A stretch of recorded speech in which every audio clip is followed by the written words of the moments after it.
Yuk boleh dimasukin, Sa.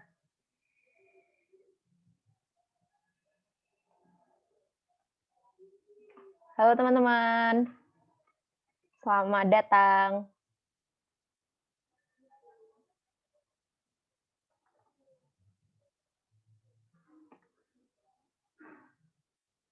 Widih, ada namanya dinosaurus.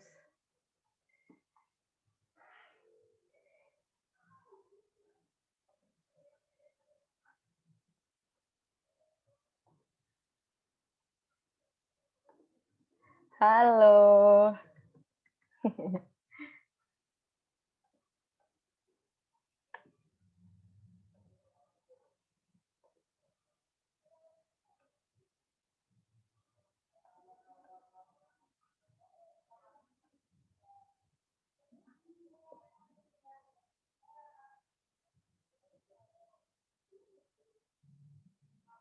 Buat teman-teman yang mau on cam, boleh loh, mau lihat muka-muka kalian nih.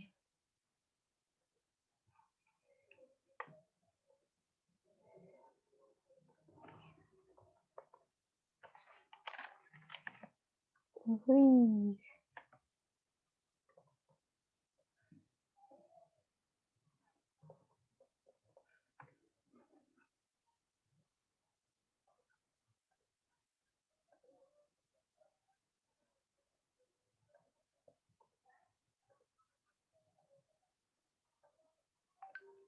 Selamat datang teman-teman yang baru datang.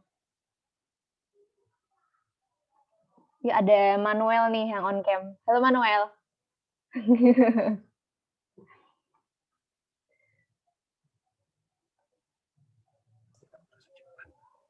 Ih, kok ditutup? Gak apa-apa loh.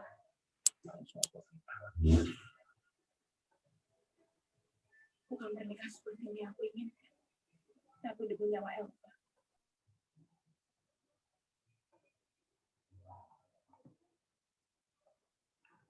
Wah, udah mulai rame nih.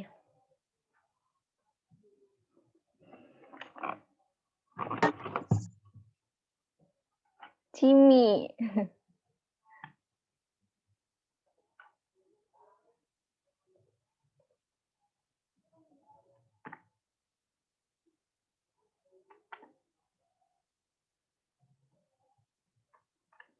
Empat lebih 5 aku mulai ya.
Halo teman-teman, nanti buat materinya itu bakal di-share di YouTube ya teman-teman. Sama nanti bakal dari PPT-nya bakal di-share di grup. Cha Enwu. Nana. Okai.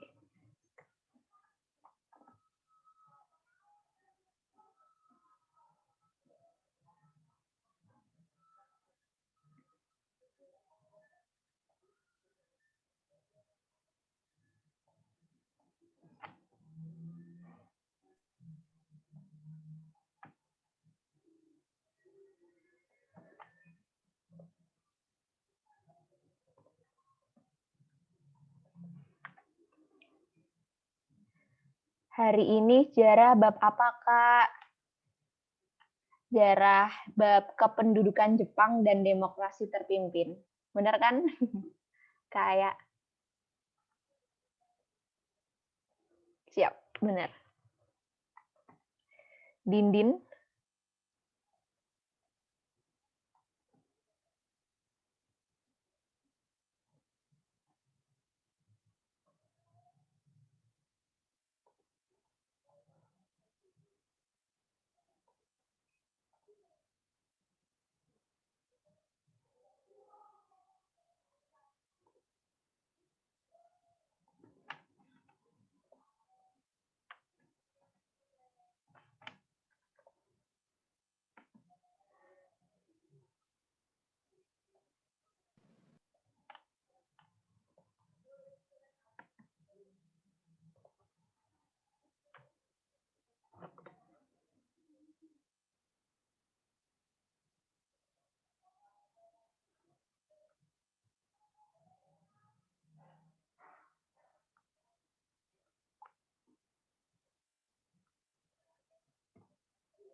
Halo teman-teman, aku mulai ya.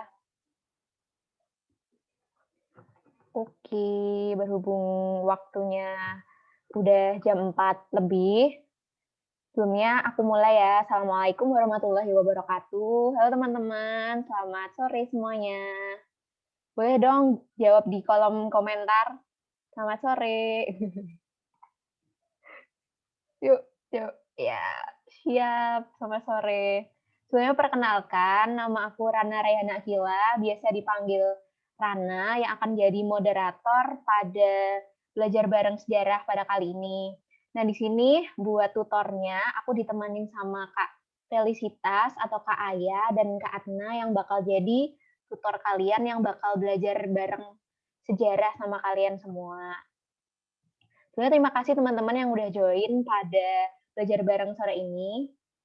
Oh ya, langsung aja sebelum kita mulai belajar bareng sore ini, marilah kita berdoa terlebih dahulu agar nanti ilmu yang didapatkan pada sore hari ini dapat bermanfaat buat kedepannya.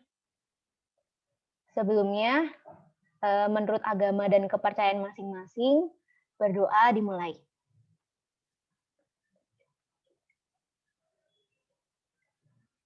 Amin. Berdoa tidak pernah cukup.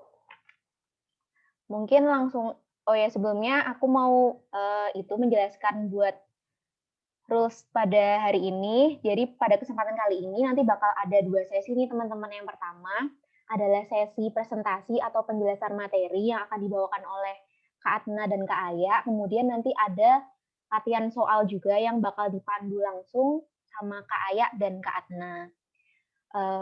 Langsung aja buat Kak Atna sama Kak Aya, waktu dan tempat saya persilahkan.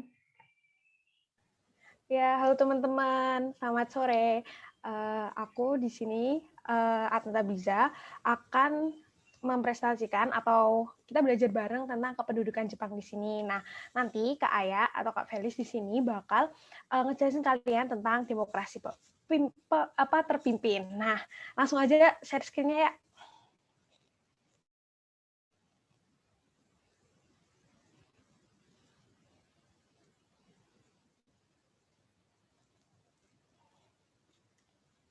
Nah, yang pertama ini tentang pendudukan Jepang. Next. Nah, di latar belakang kependudukan Jepang ini, pertama itu sebelumnya Jepang itu datang ke kita, Jepang itu sempat punya satu politik menutup diri atau isolasi diri yang namanya Sakoku. Nah, di politik Sakoku ini tuh, kenapa sih kok politik ini bisa ada? Politik ini tuh dilatar belakangi oleh kayak hubungannya Jepang dengan negara-negara yang lain, negara-negara barat yang terdahulu yang malah merusak yang namanya kebudayaan Jepang itu sendiri. Nah, maka dari itu Jepang untuk menjaga kebudayaannya, menjaga keaslian kebudayaannya, mereka memutuskan untuk mengisolasi diri mereka. Nah, politik isolasi diri atau sakoku ini udah berjalan nih di Jepang selama 220 tahun dulu. Terus ada namanya Perjanjian Kanagawa. Perjanjian Kanagawa ini kalau kita bisa sebut adalah kayak starting point di mana Jepang itu mulai berkembang sampai dia nanti menjajah, terus habis itu dia nanti punya keinginan untuk menguasai dunia. Nah, titik starting point-nya itu ada di Kanagawa, Perjanjian Kanagawa ini.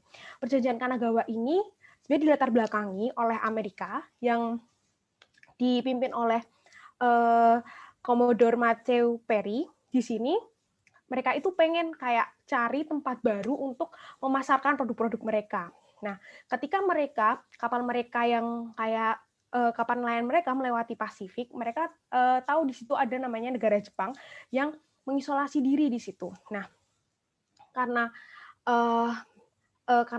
menurut mereka ini, wah ini ideal nih buat pasar baru kita, buat pasar produk kita. Akhirnya Commodore Perry ini datang ke Jepang, tapi ya tentu aja ditolak gitu. Nah, Commodore Perry ini enggak berhenti di situ aja karena kayak ini benar-benar pasar yang menurut mereka pasar yang optimal lah, kayak pasar yang strategis buat produk mereka. Akhirnya Commodore Perry ini berjanji pada Jepang kalau misalnya saya akan datang setahun lagi dengan kapal yang lebih banyak dari ini atau pasukan yang lebih banyak dari ini. Nah, akhirnya datanglah setahun kemudian datanglah Commodore Perry dengan pasukan yang lebih banyak lagi, dengan kapal yang lebih besar lagi. Kedatangan Commodore Perry itu jadi suatu tekanan bagi Jepang yang pada saat itu ada di bawah kepemimpinan Tokugawa. Nah, karena dari situ Tokugawa itu merasa kayak, wah ini Jepang bisa mengancam kita, bisa meruntuhkan Jepang kalau misalnya kita kayak nggak membuka diri buat Jepang. Akhirnya setelah perundingan yang alot berminggu-minggu, keluarlah ini namanya Perjanjian Tokugawa. Perjanjian Kanagawa.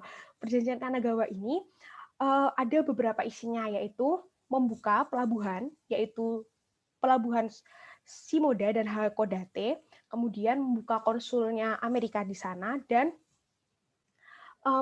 kalau misalnya nih kapal-kapal Amerika menuju Jepang dan akhirnya di tengah jalan menuju pelabuhan itu rusak, nah Jepang ini berkewajiban untuk kayak membantu atau menyelamatkan kapal-kapal Amerika tersebut.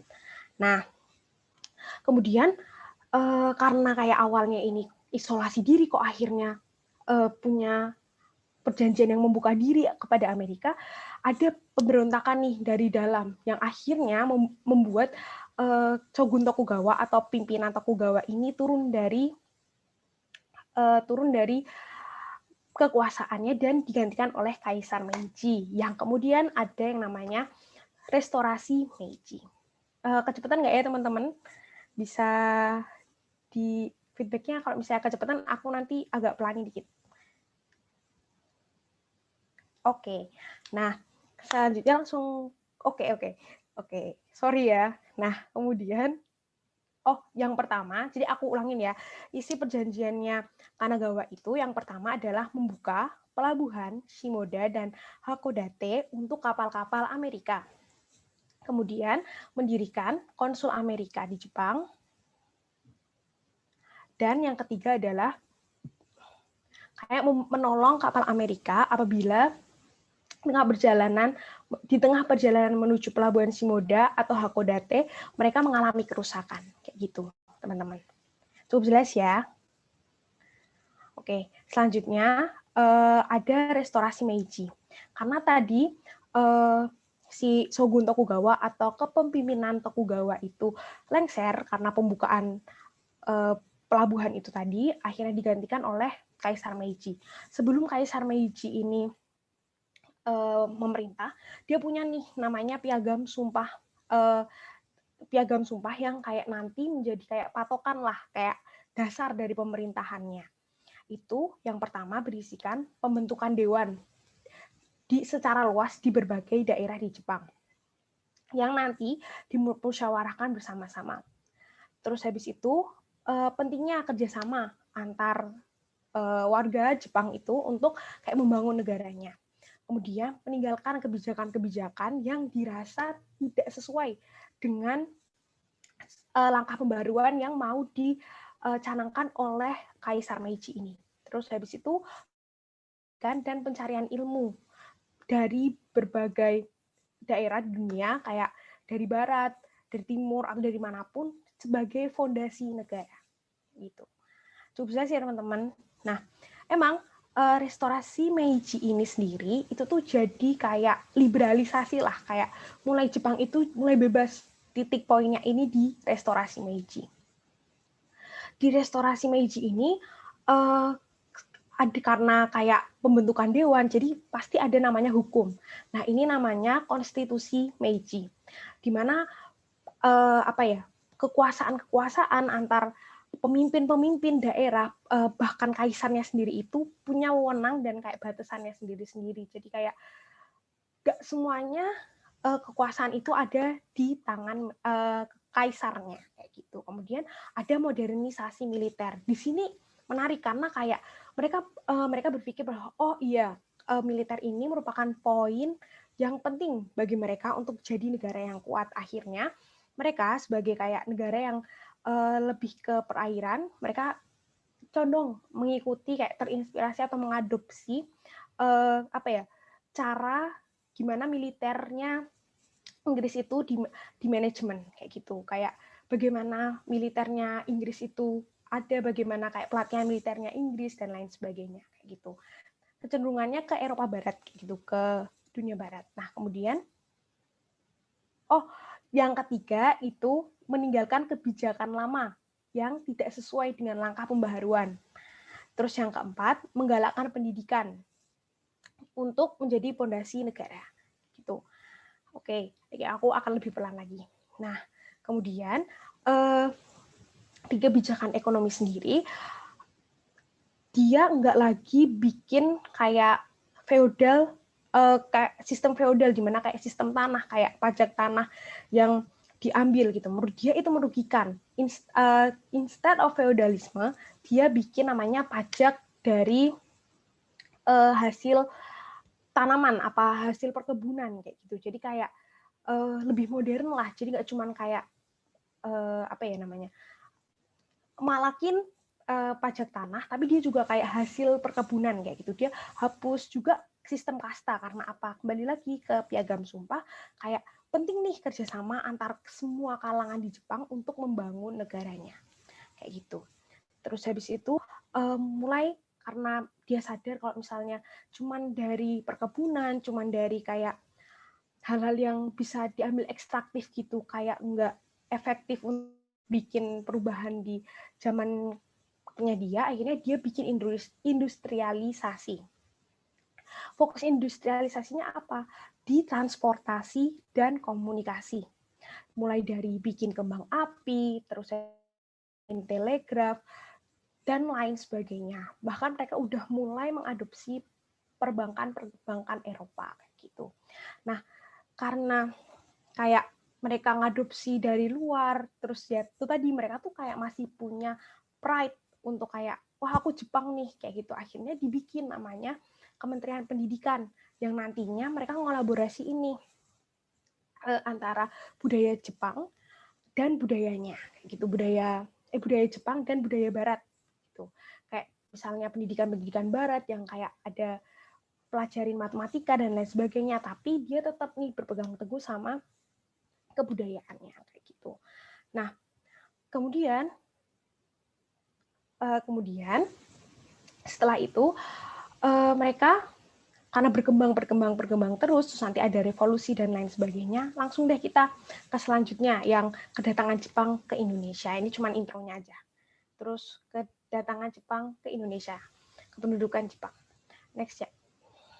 Nah, ini tuh salah satunya merupakan kayak realisasi dari motonya mereka itu ya Hako Ichiu, yaitu mereka tuh pengen banget nguasain dunia di bawah kekaisarannya mereka. Nah, setelah nih yang from this ini Pearl Harbor, itu setelah pengebomannya Pearl Harbor ini, mereka akhirnya datang. Mereka kayak membombardir semuanya. Si Jepang ini membombardir kayak pos-pos militernya sekutu di Asia Pasifik dan akhirnya sampai ke Indonesia. Di Indonesia ini mereka kayak, wah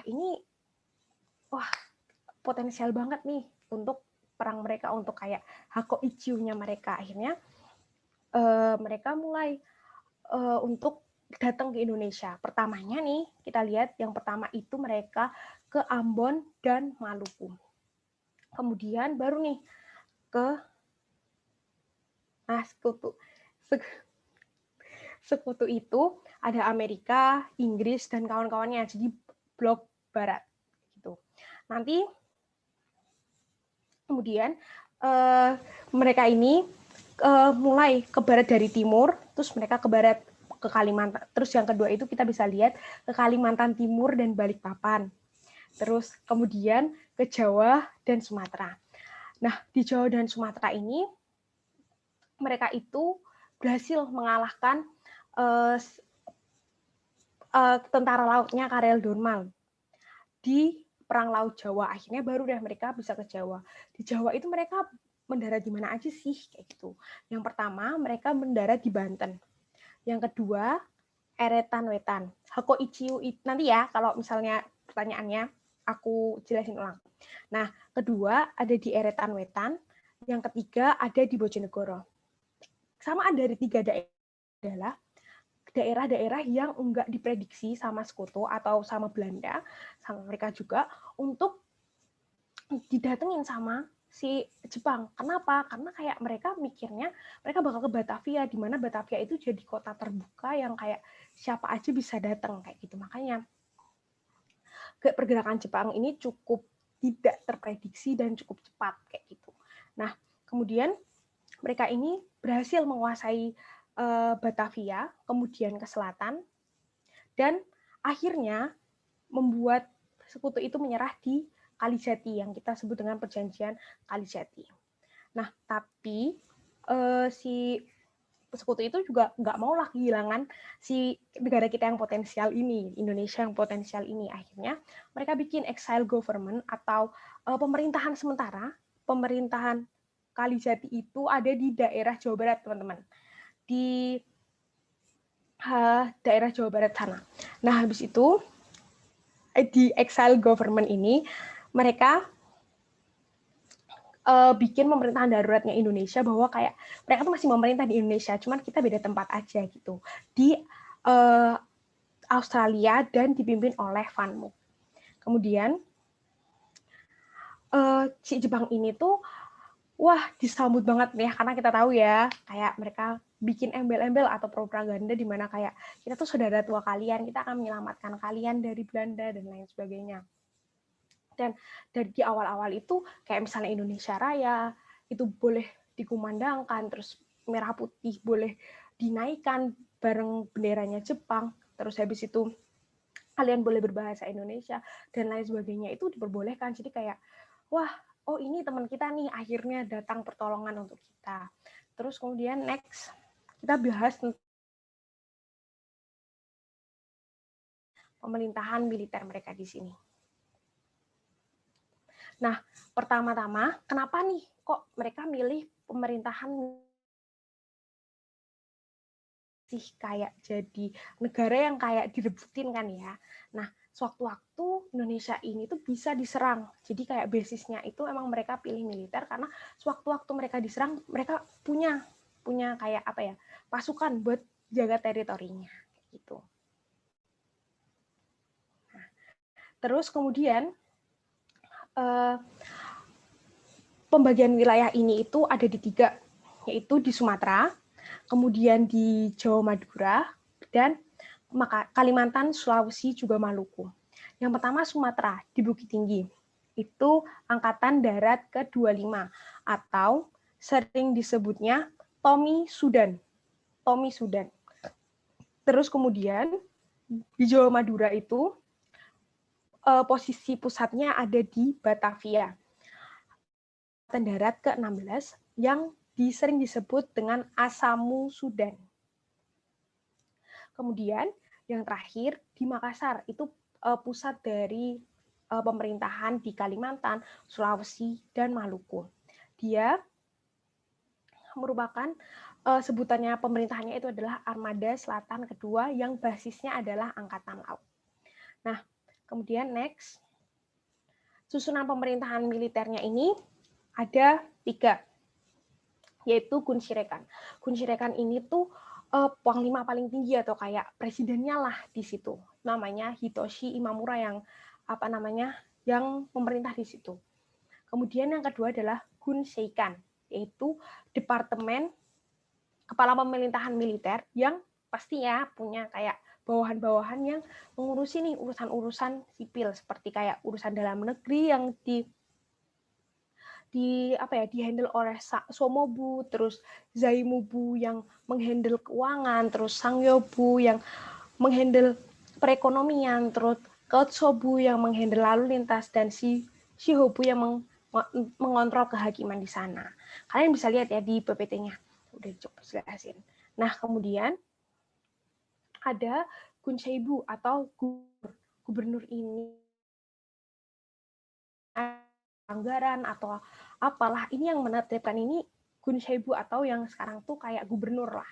Nah, gubernur ini punya ibu kota sendiri nih, misalnya kayak di Jawa Barat itu ibu kotanya atau pusatnya ada di Bandung, terus Jawa Tengah itu ada di Semarang, Jawa Timur ada di Surabaya, dan Jepang ini punya 2 daerah istimewa, yaitu disebut Kochi, KOCHI, yaitu Surakarta dan Yogyakarta. Gak cuman ini, mereka juga punya perangkat lain yang benar-benar jadi polisi yang kayak kayak grebek-grebek terus lah intinya. Itu mereka sebut Kempetai, KEMPETAI, Kempetai atau polisi militer.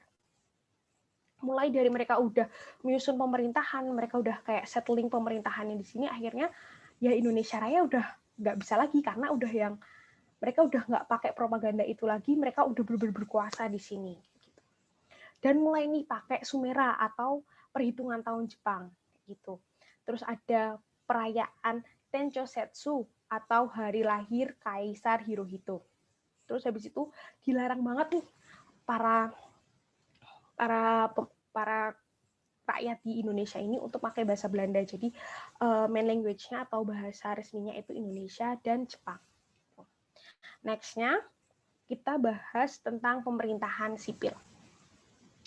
Nah, pemerintahan sipil ini lebih ke kayak mereka bikin pemerintahan atau kayak provinsi lah yang berjumlah 17 di Surabaya dan Madura. Kecuali Yogyakarta dan Surakarta tadi ya, mereka kan punya kayak kesultanan sendiri gitu. Jadi mereka disebutnya adalah daerah istimewa atau Kochi tadi. Nah, pemerintahan ini itu yang nomor 2 itu dipimpin oleh Suchokan yang dibantu oleh Naisebu atau pemerintahan umum, terus Kaisebu atau bagian ekonomi, dan Kaisatsubu yaitu kepolisian. Gitu. Terus habis itu terdapat kota istimewa lain nih yang diawasi langsung, jadi kayak ibu kotanya dari pemerintahan ini oleh Gunseikan tadi si Hitoshi Imamura, yaitu Tokubetsushi atau Batavia. Disebutnya Tokubetsushi, itu ada di Batavia. Gitu. Nah, juga di paling bawah ini mereka bikin namanya kayak kita yang tahu semua ya, namanya Tonarigumi atau RT. Nah, RT ini tuh kayak benar-benar kasih kendali nih, jadi kayak pengawasannya itu lebih intens dan kayak bakal menunjang proker-proker dari Jepang yang lainnya gitu. Terus next kita bahas tentang organisasi-organisasi non militernya Jepang. Kita tahu yang kayak Pan Asia, kayak Jepang Cahaya Asia, Jepang Pelindung Asia, terus Jepang Pemimpin Asia, itu mereka realisasikan di dalam wadah bernama Gerakan 3A.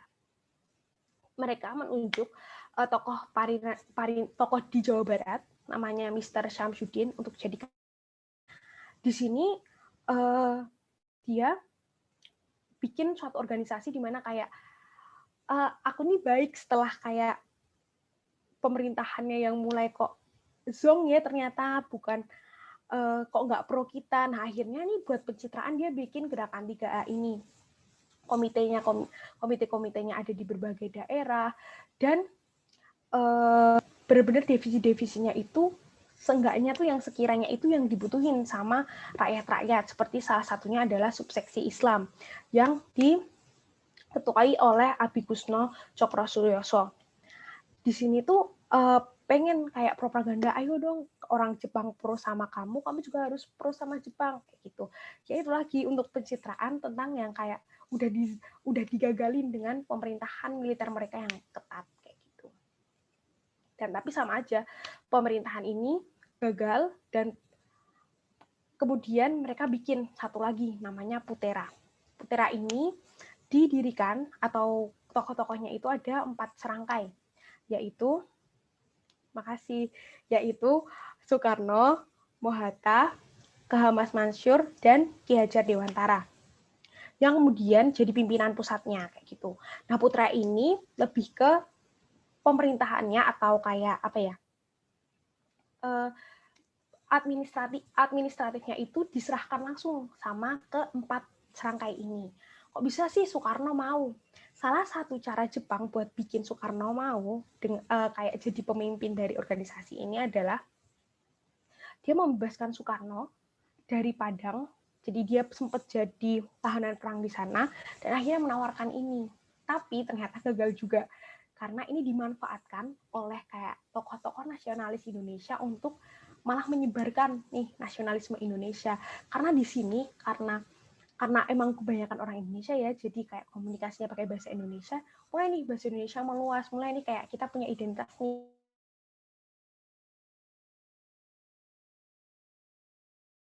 negara ini. Padahal Jepang itu punya tujuan lain selain kayak bikin pencitraan, mereka tuh juga punya tujuan untuk menghidupkan kembali apa yang dirusak Belanda. Misalnya dulu waktu sebelum Jepang ke sini, Belanda itu sempat yang namanya membakar semua fasilitas-fasilitas, kayak misalnya fasilitas perbankan dan lain sebagainya yang ada di Indonesia. Kenapa? Biar Jepang nggak bisa pakai lagi, kayak gitu. Nah, ini dengan tenaganya di Indonesia ini, pengen nih Jepang kayak, yuk bantu yuk untuk kayak kita bikin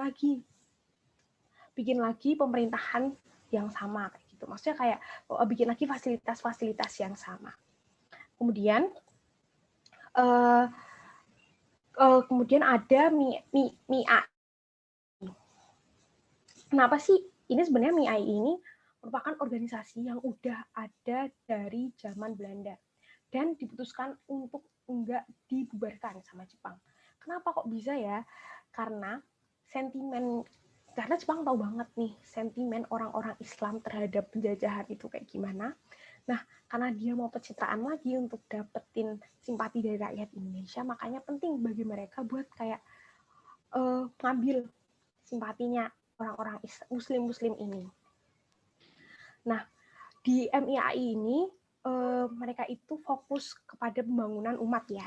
Tapi si Jepang ini hanya boleh memperbolehkan MIAI untuk membangun yang namanya Baitul Mal. Jadi kayak untuk masjid, untuk universitas, MIAI dilarang sama Jepang. Nah, karena kebijakan-kebijakannya yang bergesekan itu, akhirnya MIAI suatu wadah diskusi lah bagi pemuda-pemudanya yang kalau pemudanya ini diketuai sama IR Sofyan yang bernama Majelis Pemuda. Kalau yang putri ini namanya Majelis Keputrian, dipimpin oleh Siti Nurjana. Yang kemudian nih, mereka kan pasti berdiskusi, pasti menghasilkan sesuatu kan. Nah, dari hasil diskusinya mereka ini, mereka bikin suatu majalah atau suatu surat kabar dan media yang namanya Suara MIAI. Karena udah kayak mereka Jepang ini, wah nggak ada benefitnya nih buat aku untuk tetap mertahanin organisasi ini. Akhirnya dibubarin sama Jepang. Tapi mengingat lagi kekuatan dari Muslimnya di Indonesia ini gede banget. Akhirnya dibikin lagi yang baru, tapi dengan versinya Jepang, dengan kayak yang supervisinya Jepang, namanya Masyumi. Tokoh-tokoh Masyumi ini siapa aja? Yang memimpin Masyumi ini namanya Hashim Ash'ari. yang kemudian diwakili oleh Mas Mansur dan Wahid Hashim. Ini kayak kita sering banget ya dengerin ini. Nah ini tuh awal-awalnya tokoh-tokohnya tuh bermula dari sini. Terus habis itu ada juga penasihatnya Ki Bagus Hadikusumo dan juga Abdul Wahab.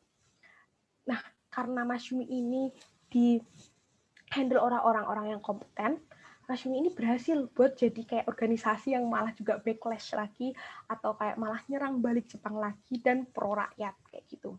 Setelah banyak banget kayak wah ini kok usahaku nggak ada yang malah pro aku ya, Jepang bilang nggak, Jepang mikirnya kayak gitu, akhirnya dia bikin Joho Kokai, fokus semuanya di Jawa biar karena satu fokus dia bisa gampang nih ngehandle-nya.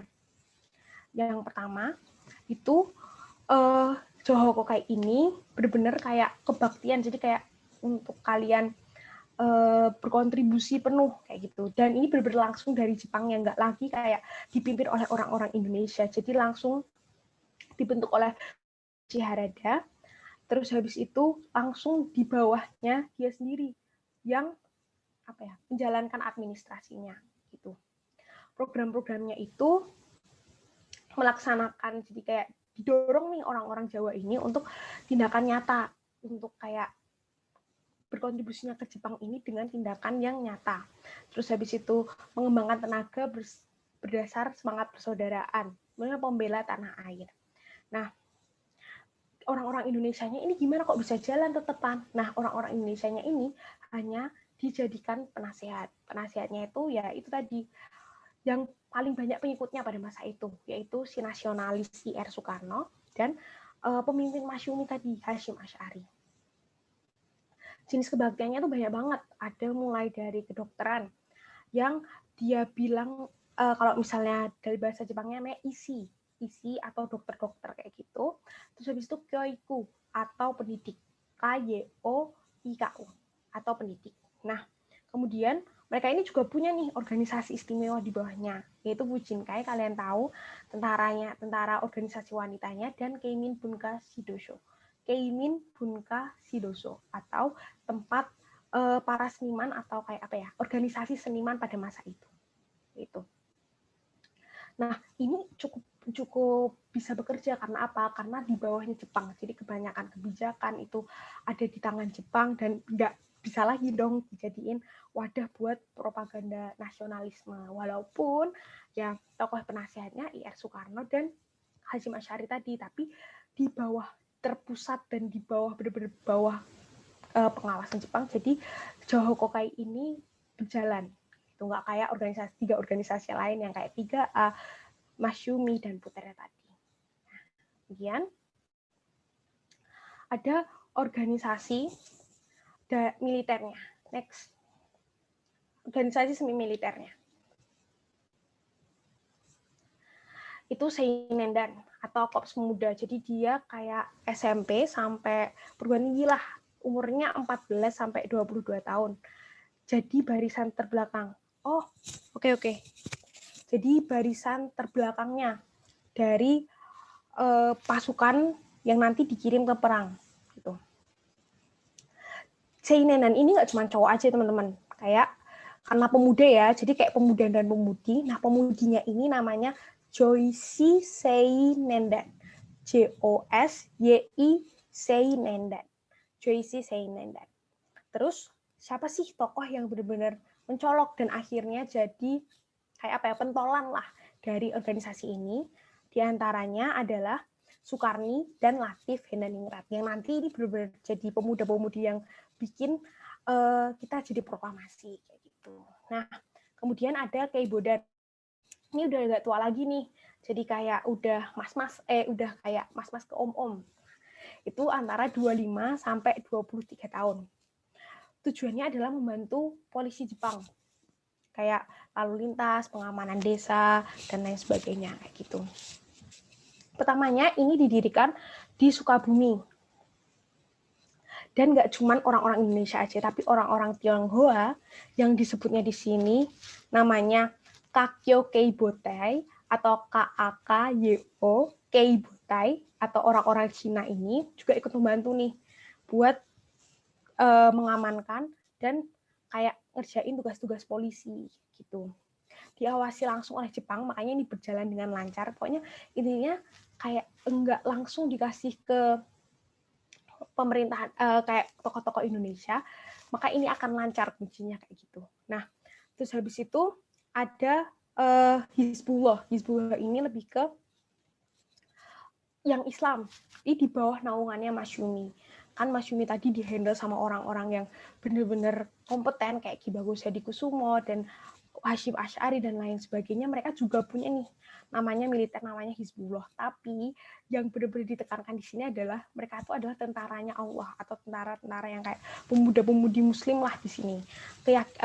Nah, di sini diketuai oleh KH Zainul Arifin dan Mohrum. Nah, kemudian ini dilatih langsung oleh komandan peta sendiri, kayak salah satunya adalah Kapten Yanagawa Moichiro. Iya bisa. Johoko kayak itu jadi kayak bener-bener dia luas, dia ngurusin apa aja gitu. Mulai dari kemiliteran, mulai dari kayak sipil kayak misalnya dokter, kesehatan, pendidikan dan lain sebagainya. Karena ujung-ujungnya kayak dia tuh ujung-ujungnya nanti bikin kayak membantu Jepang untuk membangun pemerintahannya di Indonesia kayak gitu. Dan lebih fokus karena cuma di Jawa semua gitu. Nah, kemudian ada Gakukotai atau barisan murid sekolah lanjutan. Nah, Seinentai ini sampai anak SD pun juga ikut nih berkontribusi sama Jepang yang dinamain dengan Seinentai kayak gitu. Nah, kemudian next untuk organisasi militernya yang udah mulai dia benar-benar diterjunkan ke perangnya Jepang. Yang pertama itu adalah Heiho. Itu dia udah jadi benar-benar bagiannya, baik itu angkatan darat ataupun angkatan laut. Bisa. Jadi kayak ini aku nggak sebutin semuanya ya teman-teman karena kayak keterbatasan waktu juga. Nanti ada materinya kok teman-teman. Gitu. Nanti aku masukin Jibekota juga. Nah, salah satunya ini baik lagi ya. Salah satunya ini Heiho udah jadi bagiannya, jadi dia udah profesional nih, nggak cuman kayak ya baris berbaris biasa, tapi mereka udah bisa yang namanya pegang senjata, mereka udah bisa jalanin tank dan lain sebagainya. Dan tapi di Heiho ini mereka tuh nggak bisa kayak punya jabatan tinggi kayak perwira kayak gitu.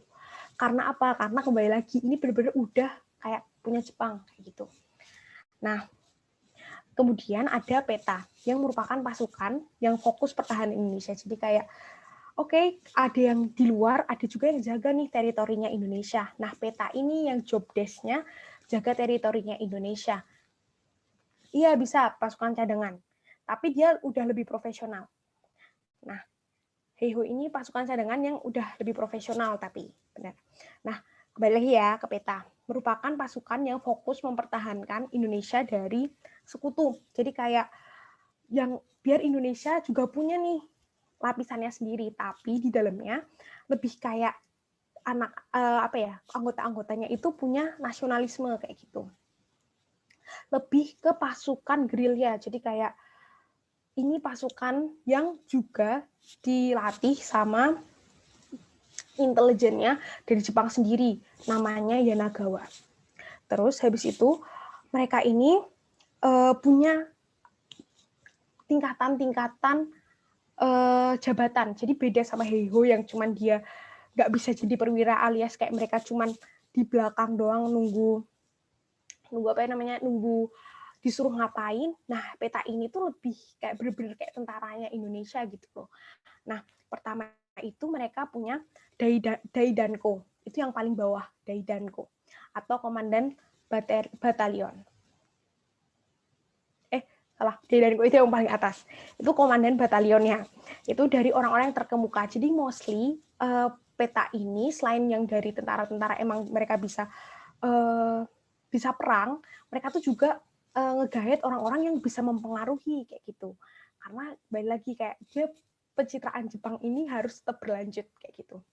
Terus kemudian Sudanko atau komandan kompi yang berpangkat rendah, terus habis itu Sodanko yang pelajar sekolah lanjutan, jadi dia cuma komandan peletonnya, kemudian Budanko atau Komandan Regunya. Ini sekolah-sekolah dasar. Jadi benar-benar kan kelihatan dari hierarki atau tingkatan-tingkatannya, dari yang dia berpengaruh alias kayak bakal didengerin, terus habis itu mulai dari berpangkat rendah, terus habis itu mulai sekolah menengah hingga sekolah rendah. Terus ada Gyuhei atau cuman prajurit yang dia dari sekolah dasar kayak gitu. Dia dari pendidikannya. Nah, pangkatnya. Nah, peleton ini itu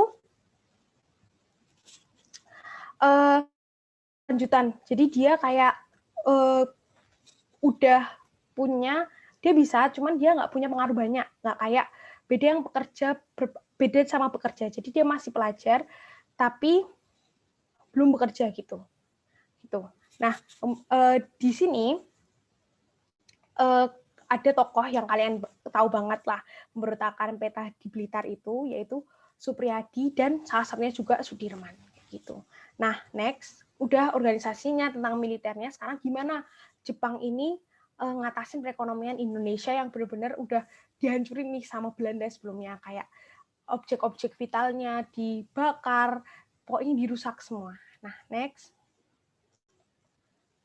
Karena emang dari awal ini Indonesia ini punya banyak banget sumber daya alam, maka ekonominya ini ekonomi perang, di mana kayak ekonominya ya semuanya balik lagi kayak harta bendanya itu dijadiin ujung-ujungnya untuk Asia Pasifik, kayak membantu Jepang untuk memenangi perang Asia Pasifik itu. Nah, karena ini, terus habis itu ada pengawasan dan perbaikan prasarana ekonomi. Di sini terus ada kemerosotan sektor perkebunan dan penggalakan penanaman padi dan tanaman yang dibutuhkan. Tanaman yang dibutuhkan ini kayak lebih ke yang pertama bisa jadi obat, yang kedua itu bisa kayak mendorong produksi industri mereka di peralatan perang kayak gitu. Nah, di sini pengawasan dan perbaikan prasarana ekonomi ini tuh mulai dari kayak jembatan, terus alat transportasi, telekomunikasi, sama kayak bangunan-bangunan penting itu mereka bangun kembali. Terus kemerosotan sektor perkebunan ini kenapa? Karena kayak misalnya perkebunan gula, terus perkebunan karet, perkebunan kapas dan lain sebagainya ini dikurangin sama Jepang. Mereka lebih fokus ke tadi tanaman-tanaman kayak padi yang lebih lebih esensial lah buat pergerakan mereka di perang Pasifik kayak gitu. Dan bahkan kenapa kemerosotan perkebunan ini juga karena mereka memutus nih hubungan dagang Indonesia dan kayak hubungan barat ke blok barat gitu, kayak misalnya ke Belanda dan lain sebagainya. Mereka udah nggak ada lagi namanya menurunkan banget namanya ekspor kayak tadi itu gula, karet dan lain sebagainya kayak gitu. Dan kayak tanaman yang dibutuhkan ini juga nantinya jadi bahan baku dari pabrik obat yang mereka buat. Jadi benar banget kan kayak ya udah fokusnya di ekonomi perang yang bisa benar-benar nge-support kemenangan perang mereka gitu. Terus next. Nah, monopoli gulanya karena kayak kemerosotan dan udah nggak sebanyak dulu perkebunan gulanya, akhirnya gula cuman ada beberapa dan dimonopoli oleh satu orang, yaitu Meiji Seito Kaisha. Terus mereka juga membuka industri yang menunjang perang kayak industri mesin, paku, kawat, baja pelapis granat.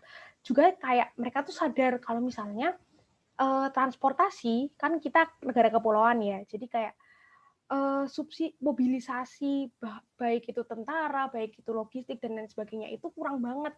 Akhirnya mereka bikin pabrik untuk kapal angkut dari kayu. Terus likuidasi bank-bank Eropa dan Cina. Jadi kayak benar-benar mereka bikin perekonomian barulah di sini. Terus ya itu tadi jadi pengedaran uang juga diambil alih oleh mereka yang di handle oleh NAPO kayak Hatsu Ginko atau bank pusat kayak BI-nya yang kayak dia itu mengedarkan uang Jepang kayak gitu, menggantikan Javansei Bank. Lanjut next. Nah, kemudian ada kebudayaan di tangan Jepang.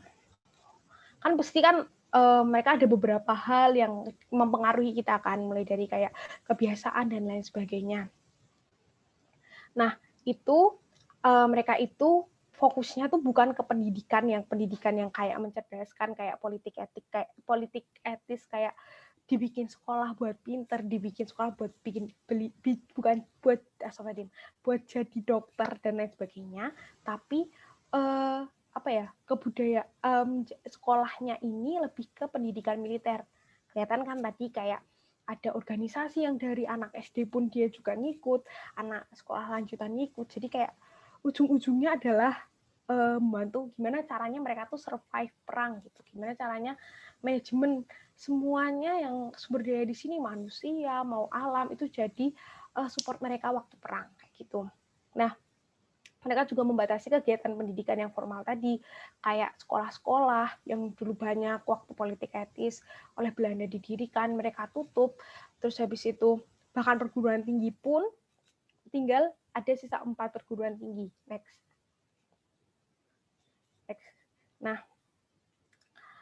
empat perguruan tinggi nanti dibahas lagi. Nah, habis itu kurikulumnya itu beda. Jadi kurikulumnya yang dulu bisa memberantas buta huruf dan lain sebagainya ini dihilangin sama Jepang. Jadi benar-benar kayak ujung-ujungnya harus berkontribusi pada Jepang kayak gitu. Jangan sampai jadi backlash lagi, jangan sampai jadi malah jadi keserangan balik buat Jepang gitu. Nah, pembudayaan kewajiban Kinroyoshi ini adalah kerja bakti. Jadi kayak membersihkan sekolahnya dan lain sebagainya, dan Taiso ini lebih ke kayak senam gitu deh, kesehatan jasmani kayak SKJ. Terus mendirikan Keimun Bunkashi Doso yang tadi merupakan kayak wadah buat seniman-seniman Indonesia agar bisa nih dikontrol biar kayak karya-karyanya itu nggak jadi propaganda yang melawan Jepang kayak gitu. Jadi dia bikin nih buat ini udah aku sediain organisasi, kamu berkaryanya di sini buat apa? Buat bisa pokoknya kayak udah ada peraturannya dan lain sebagainya, jadi terstruktur semuanya kayak gitu. Dan gak bakal namanya menyerang balik Jepang. Nah, kemudian next,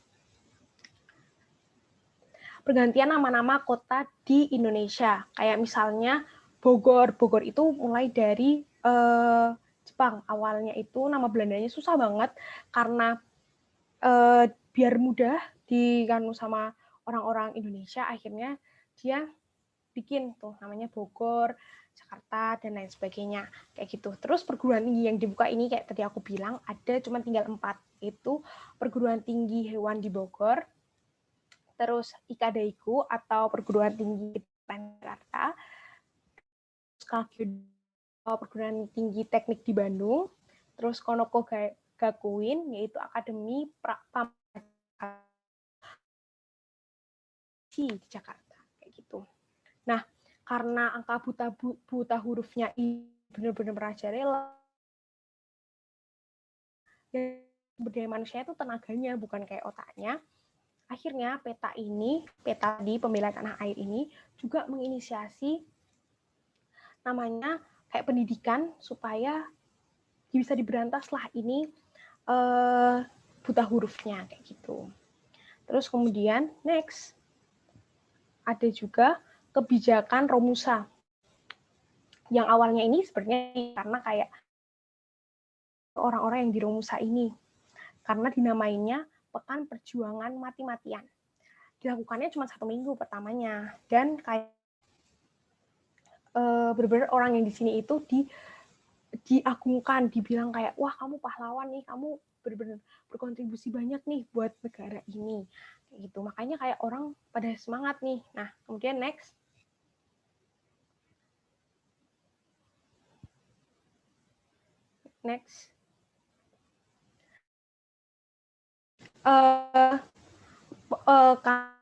Ini tadi kayak ini tadi slide sebelumnya dong. Nah, terus habis itu karena malah semakin lama ini tenaganya ini semakin dibutuhkan, akhirnya Jepang itu punya kebijakan di mana setiap desa ini perlu punya namanya Romukyo, panitia untuk ngerekrut anggota-anggota Romusa yang nantinya nggak cuma dipekerjakan di Indonesia aja, tapi juga di luar negeri kayak misalnya Vietnam dan lain sebagainya. Gitu. Kemudian next, nah pemberontakan ini karena kita tahu ya kayak udah Romusa, terus habis itu pemerintahan militer yang sebenarnya semena-mena, terus ujung-ujungnya pendidikan nggak ada, yang apa ya signifikan, cuman kayak akhirnya pembodohan dan exploiting sumber daya manusia fisiknya aja kayak gitu, akhirnya banyak pemberontakannya. Yang pertama, next, ada di Chot Plieng. Nah, Chot Plieng ini dipimpin oleh Abdul Jalil karena menentang Romusa tadi, karena kayak mulai kok orangnya, ya oke kita ngasih orang ke Romusa, kayak orang-orang yang nggak balik, terus ada yang meninggal ketika bekerja dan lain sebagainya, akhirnya ditentang nih sama si Abdul Jalil ini. Pertamanya Jepang ini daripada mereka menghabiskan pasukan ya untuk fokus memberantas orang-orang ini, akhirnya mereka mau ngajak berunding, tapi ya itu aja ditolak sama Abdul Jalil ini. Akhirnya malah jadi perang. Abdul Jalil ini sempat nih memukul mundur Jepang 2 kali, sampai akhirnya 3 kali Jepang punya pasukan lebih banyak. Nah, karena pasukan lebih banyak, terus akhirnya masjid-masjid dibakar dan lain sebagainya, dan si Abdul Jalil ini berhasil dibunuh ketika dia melaksanakan sholat. Kayak gitu. Terus kemudian ada di Singaparna. Singaparna ini dilatar belakangi oleh kembali lagi kebijakan Jepang yang tidak sesuai dengan ajaran Islam. Salah satunya kalian tahu Seikere yang hormat kepada matahari itu. Tokohnya ini namanya Kiai Zainal Mustafa ini menentang itu karena kayak wah ini nggak sesuai dengan ajaran kami kayak gitu. Pertamanya sama diajak berunding dulu karena Jepang tentu aja dia udah mepet, dia nggak mungkin dong kayak membuang-buang pasukannya untuk meladeni pemberontakan kayak gini.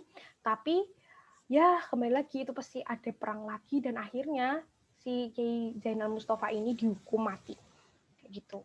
Terus kemudian peta di Blitar Jawa Barat ini lumayan hits juga ya ceritanya. Itu perlawanan perlawanan dengan persenjataan lengkap dipimpinnya oleh Supriyadi. Ini oke. Belum pensi peta. Nah, perlawanan dengan persenjataan yang lengkap dipimpin oleh Supriyadi. Pertamanya ini karena ini masih di sekitarnya kepemimpinan militernya Jepang, pemerintahan militernya Jepang akhirnya bisa dihalau nih sama Jepang. Jadi berhasil, tapi Supriyadi dan kawan-kawan ini nggak langsung mengalah, walaupun kayak setengah batalionnya berhasil dibawa pulang oleh Jepang ke markasnya peta tadi. Akhirnya Supriyadi dan Muradi itu bikin camp di Gunung Kawi dan distrik Pare. Jepang yang udah ngerasa kayak wah ini bakal jadi perang yang besar nih dan menghabis-habisan sumber daya kita kalau misalnya kita ladenin, akhirnya bikin tipu daya lagi. Nah, Kolonel Katagiri ini bilang ke salah satu batalionnya atau salah satu kelompoknya yang masih di sana buat enggak, kalian balik aja sebelum kalian ketangkep dan diadili kayak gitu. Akhirnya setengah batalionnya coba balik lagi ke markasnya peta. Tapi tetap aja itu kan namanya tipu muslihat. Akhirnya Sudanko Muradi dijatuhi pidana dan Supriyadi sampai sekarang tidak diketahui di mana keberadaannya gitu kalau menurut sejarah. Nah, next, karena tadi udah sesuai secara fisik dan lain sebagainya. Nah, kemudian Jepang ini sesuai janji awal ya, kayak mereka bakal membebaskan Indonesia dari penjajahan. Nah, akhirnya ya salah satu caranya adalah dengan berjanji menjanjikan kemerdekaan bagi Indonesia. Ini nanti kita akan bercerita tentang gimana sih janji-janji kemerdekaan ini direalisasi oleh Jepang. Next.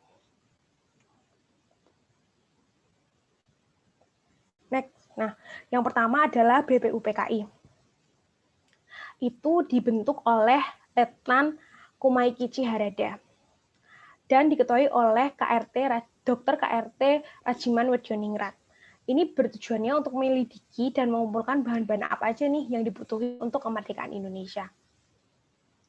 Terus, sidang pertamanya BPUPKI ini ada di antara 28 Mei sampai 1 Juni 1945 di Gedung Chuo Sangiin, Jakarta, atau yang sekarang disebut dengan Gedung Pancasila, karena di situ kayak lahir pertama kali Pancasila yang dikemukakan oleh I.R. Soekarno. Terus kemudian membahas dasar negara tadi, pembentukan panitia 9 untuk merumuskan tujuan negara yang kemudian dituangkan ke Piagam Jakarta. Nah, Soekarno ini menyampaikan pidato next. Nah, Soekarno ini menyampaikan pidatonya mengenai dasar negara pada pukul 11 waktu Indonesia Barat. Bernama pertamanya Pancadharma.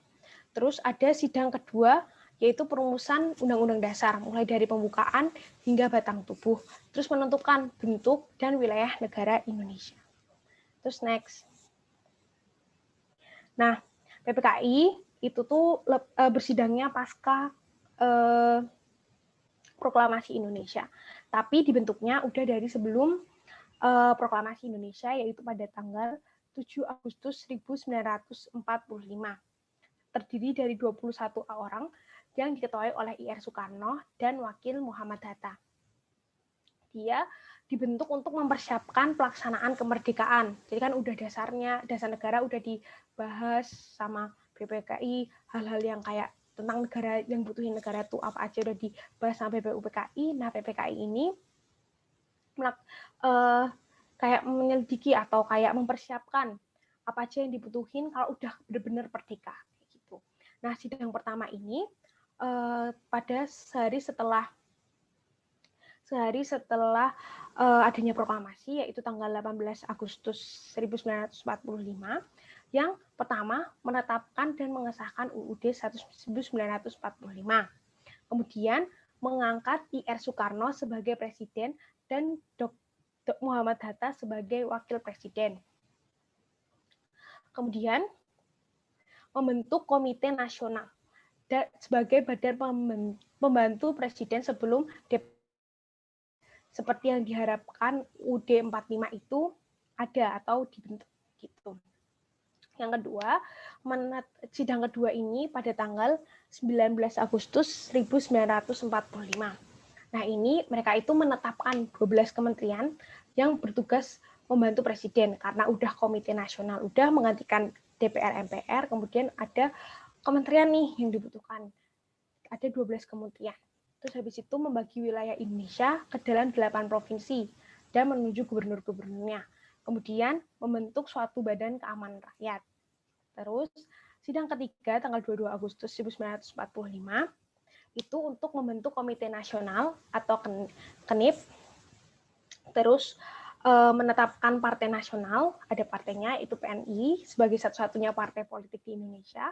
Terus membentuk BKR atau Badan Keamanan Rakyat Indonesia yang kemudian nanti jadinya TNI gitu. Next. Nah, kemudian proklamasi. Ini cerita sekitar proklamasi. Next. Nah, sebelumnya gerakan kayak orang golongan muda ini itu udah menyembunyikan. Jadi mereka itu diam-diam punya channel untuk mendengarkan radio gelap seperti BBC London. Jadi ini salah satu sumber mereka bisa yakin nih, wah udah kalah nih Jepang di Perang Pasifik kayak gitu. Nah, gerakan bawah tanah ini diantaranya ada 3 tokoh yang mempelopori gerakan bawah tanah ini. Yang pertama, Sukarni. Dia ada di bekerja di Sandenbu atau kantor propaganda Jepang. Dia karena di kantor propaganda dia benar-benar tugasnya itu untuk menyebarluaskan cita-cita kemerdekaan Indonesia itu dan mendirikan asrama Angkatan Baru Indonesia. Terus kemudian ada kedua itu kelompoknya Ahmad Subarjo. Dia ada di Biro Riset Kaigun Bukanfu atau kantor penghubung Angkatan Laut di Jakarta. Dia juga punya tugas untuk kayak mengumpulkan tokoh-tokoh di Angkatan Laut. Kemudian mendirikan asrama Indonesia Merdeka gitu. Terus ketiga itu kelompok Sultan Syahrir. Ini dia outsider atau di luar dari kayak institusi resminya Jepang. Dia menghubungkan nih orang-orang yang ada di luar lingkaran Jepang untuk kayak jadi satu, jadi kelompok muda, terus habis itu berunding untuk kemerdekaan Indonesia pastinya. Nah, dia juga biar Jepang ini nggak curiga sama dia kalau misalnya dia kayak benar-benar outsider dan orang bawah tanah, dia mengajar di asrama Indonesia Merdeka. Lanjut, next. Nah, ini ada perjalanan panjang banget sebelum ada proklamasi. Itu dari tanggal 15 Agustus, di mana Wikana dan Darwis datang ke kediaman Soekarno untuk mendesak proklamasi kemerdekaan Indonesia. Ini disaksikan oleh Muhatta, DR Buntaran, Ahmad Subarjo, dan Iwa Kusuma Sumantri. Di sini itu sebelumnya si Wikana dan Darwis itu udah mendatangi Bung Hatta dulu. Gimana nih? Ayo kita cepet-cepet proklamasi melakukan proklamasi, tapi Bung Hatta nggak bisa ngapa-ngapain tanpa ada keputusan ketua PPKI yaitu Soekarno. Terus kemudian jam 12 karena Soekarno tuh menolak usulan cepet-cepet buat proklamasi, akhirnya golongan muda pun berunding, ini harus gimana nih biar mereka tuh mau. Akhirnya mereka memutuskan untuk mengasingkan Soekarno dan Hatta. Di situ dijaga kayak di tempatnya di Rengas Dengklok itu, tempatnya itu dijaga oleh Latif Hendraningrat. Dan kesananya mobilnya itu dikemudikan oleh Sampun dan ada penembak mahir di sana kalau misalnya sewaktu-waktu dihadang oleh Jepang bernama Sutrisno gitu. Nah, next. Kemudian pada tanggal 16 Agustus ketika Soekarno setelah sahur, akhirnya Soekarno berhasil dibawa oleh golongan muda ini ke Rengas Dengklok bersama Fatmawati dan Guntur. Kedatangan rombongan ini disambut oleh Sudanko Subeno dan Afan. Itu jadi kayak mereka pimpinan peta di sana gitu. Dan mereka berada di rumah keluarga Tionghoa bernama Zhao Qixiong. Jadi ini kayak simpatisan perjuangan Republik Indonesia lah intinya. Di situ pada jam 10 karena udah ada nih gelagat Soekarno buat setuju dengan rencana para golongan muda, akhirnya dikibarkan nih bendera merah putih di halaman rumah Rengas Dengklok. Dan karena sebelumnya, jadi dari hari tanggal 15 Agustus itu sempat direncanakan rapat PPKI untuk memutuskan ini. Di jam 10 ini si Ahmad Subarjo merasa curiga kok ini nggak jadi tiba-tiba rapat PPKI-nya, akhirnya menjemput Soekarno dan Hatta di Rengas Dengklok. Pada jam 17.30 atau setengah 6, Ahmad Subarjo berhasil membawa pulang Soekarno dan Hatta dengan janji, oke, besok akan terjadi proklamasi paling lambat jam 12 atau nyawa saya jadi taruhannya. Gitu. Waktu dia mencoba negosiasi dengan golongan muda di Rengas Dengklok. Next. Nah, kronologi perumasannya itu, pertama, golongan tua yang kayak masih belum yakin tentang opini dari golongan muda kayak takutnya melangkahi Jepang, itu datang ke tempat Maeda di Jalan Imam Bonjol 1 untuk menemui Majen Heiji Yamamoto. Namun dia ditolak. Terus akhirnya menemui Otoshi Nishimura yang akhirnya berdebat mereka kalau misalnya nggak bisa Jepang mengganti status quo yang ada. Dan dari perdebatan hebat itu Soekarno makin yakin, oke, aku akan merumuskan memproklamasikan kemerdekaan besok, gitu. Nah di sini terus mereka datang ke rumahnya si Maeda untuk memproklamasikan kemerdekaan Indonesia. Kenapa Maeda ngebolehin nih orang-orang ini buat datang ke rumahnya dan merumuskan di rumahnya malahan kayak gitu, karena dia emang udah simpati dengan pergerakan Indonesia ini. Jadi kayak oke, nggak apa-apa rumah kalian ngurumusin di rumahku aja, karena pasti pertama aman, nggak mungkin ada yang berani tiba-tiba datang ke rumahnya, dan udah pasti jauh dari kayak apa ya, gangguan yang lain kayak misalnya dan Maeda ini udah pasti jaga rahasianya lah kalau misalnya bakal ada proklamasi besok. Terus habis itu kemudian ada saksi-saksinya yaitu BM Dia, Sudiro, dan Soekarni. Mereka bikin tuh teks proklamasi. Nah ini di bawah kayak Soekarno proklamasi tuh kayak saran-sarannya lah, dari siapa aja sarannya, kata-kata proklamasi, kalimat-kalimat dalam naskah proklamasi itu. Gitu. Nah, Soekarno ini awalnya tuh pengen yang semua yang hadir ini menandatangani teks proklamasi, tapi Soekarno bilang kalau udah cukup Soekarno-Hatta aja yang menandatangani itu. Terus habis itu fun fact-nya di sini ya, siapa tahu keluar di soal-soal, adalah yang pertama teks proklamasi itu ditandatangani di atas pianonya si Maeda, terus dibuat di ruang makan rumah Maeda gitu. Ini jaga-jaga aja plot twist soal dari UTBK. Terus habis itu next. Nah, ini waktu hari H proklamasi, ini adalah orang-orang yang berjasa ketika proklamasi itu diadakan. Itu salah satunya BM Dia itu selain menjadi seseorang yang apa ya, menyimpan teks asli, teks otentik yang hasil dari tulisannya Soekarno yang dibuang waktu udah diketik sama Sayuti Melik, dia juga berperan untuk kayak menyebarluaskan teks proklamasi itu tadi yang ke seluruh Indonesia, ke seluruh, kalau misalnya oh Indonesia udah merdeka dan besok akan dilaksanakan proklamasi gitu. Jadi dia publikasinya ini job desk-nya ada di BM Dia. Terus ada Latif Hendraningrat dan pasukannya itu untuk berjaga-jaga di depan rumahnya Soekarno ini. Terus kemudian ada Suwiryo. Suwiryo ini adalah wali kota Jakarta yang nantinya juga dia kasih pidatonya, dan dia itu menyuruh si Wilopo ini untuk mempersiapkan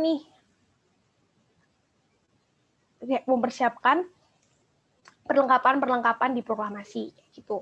Terus ada S. Suhud yang menjadi perkap juga, dia yang pertama membuat tiang bendera dari bambu dan mengambil bendera pusaka dari Fatmawati kayak gitu. Bendera pusakanya Fatmawati sendiri itu merahnya itu diambil dari kayak tukang soto waktu di sana, terus dijahit dengan kain putih spray menjadi bendera gitu. Nah, pada hari itu juga dikabarkan Soekarno ini tuh belum bangun jam 8 paginya karena menderita penyakit malaria gitu. Terus habis itu next.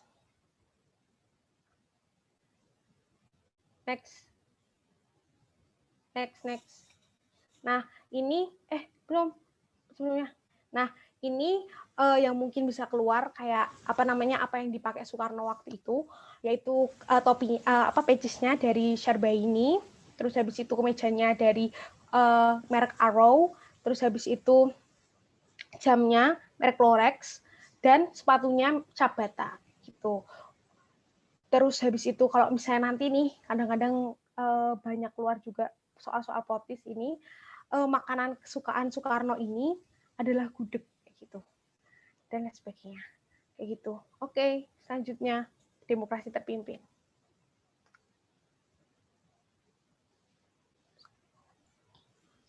Halo teman-teman, nama aku Felicitas. Aku akan melanjutkan materi tentang demokrasi terpimpin.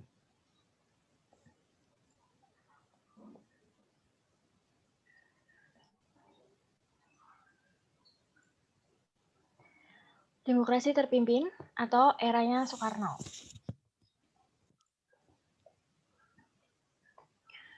Demokrasi terpimpin ini memiliki dasar negara yang pertama ideologi Pancasila. Ideologi dari dulu sampai sekarang itu tetap tidak pernah berubah. Yang kedua ada konstitusi. Konstitusinya pakai Undang-Undang Dasar 1945 dan operasi GBHN. GBHN itu garis besar haluan negara. Itu pidato Presiden Soekarno, penemuan kembali revolusi kita. Dasar hukumnya memakai sila keempat Pancasila. Demokrasi terpimpin ini dimulai pada saat Dekrit Presiden 5 Juli 1959 sampai dengan 1 Maret 1966. Kenapa keluar dekrit? Karena konstituante gagal merumuskan undang-undang baru pengganti UUDS.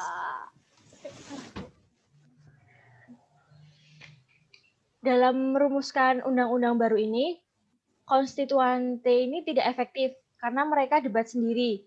Lalu sama Soekarno dibubarkan dan akhirnya Soekarno mengeluarkan dekrit. Hasil dekrit ini membubarkan konstituante, kembali ke UUD 1945, membentuk MPRS dan DPAS.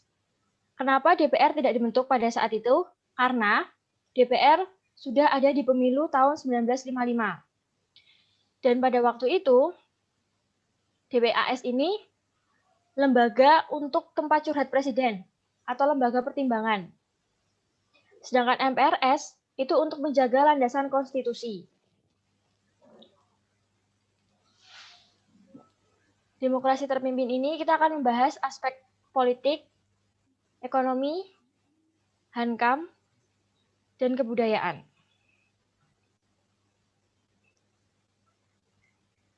Politik. Sistem terpimpin ini adalah penyimpangan hukum negara Indonesia.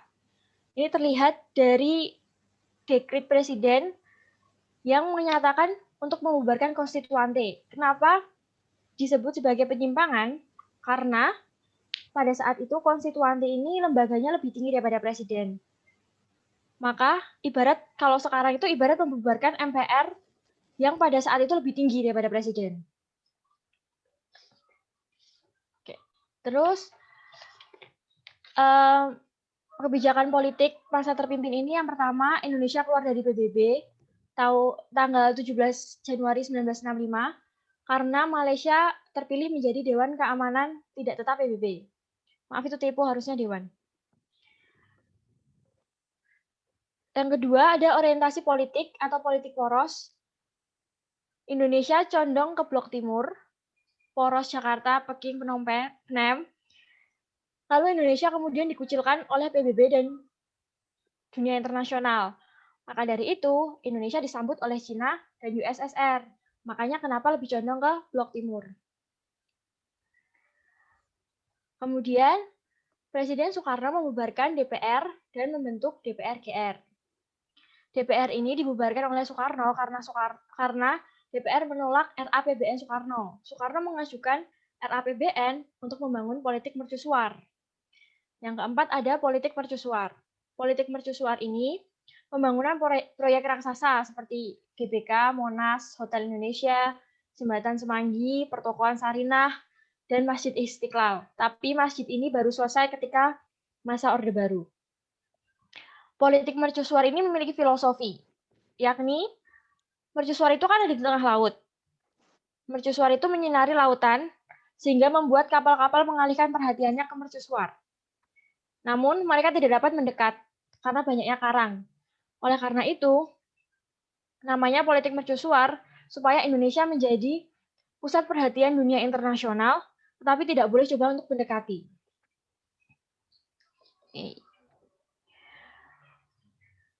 Nah, kemudian Amerika Serikat ikut campur dalam urusan penyerahan Irian Barat ke Indonesia. Amerika Serikat ini ada di belakang Belanda untuk jangan memberikan Irian Barat ke Indonesia, karena kan hasil KMB pada waktu itu Irian Barat kan masih ditangguhkan. Makanya Amerika Serikat berusaha untuk ada di belakang Belanda supaya jangan memberikan Irian Barat ke Indonesia. Makanya kenapa juga Indonesia akhirnya condong ke blok timur karena Soekarno anti kolonialisme. Selanjutnya ada pembentukan GNB atau Gerakan Non-Blok. Ini cara ngapalinnya gampang negaranya. Ini dia Yumega. I Indonesia Soekarno. Ini dia, ini India, PJ Nehru. U Yugoslavia, JB Tito. M Mesir, GA Nasser. Sama Ghana, sama Kwame Nkrumah. Dan GNB ini bukan blok baru, bukan blok penengah antara blok yang bersih tegang.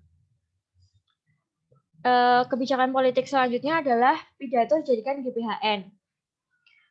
Ini yang tadi, yakni pidato tentang Soekarno yang judulnya Penemuan Kembali Revolusi Kita di depan MPRS lalu dijadikan GBHN. Lalu Soekarno juga mengangkat dirinya menjadi presiden seumur hidup.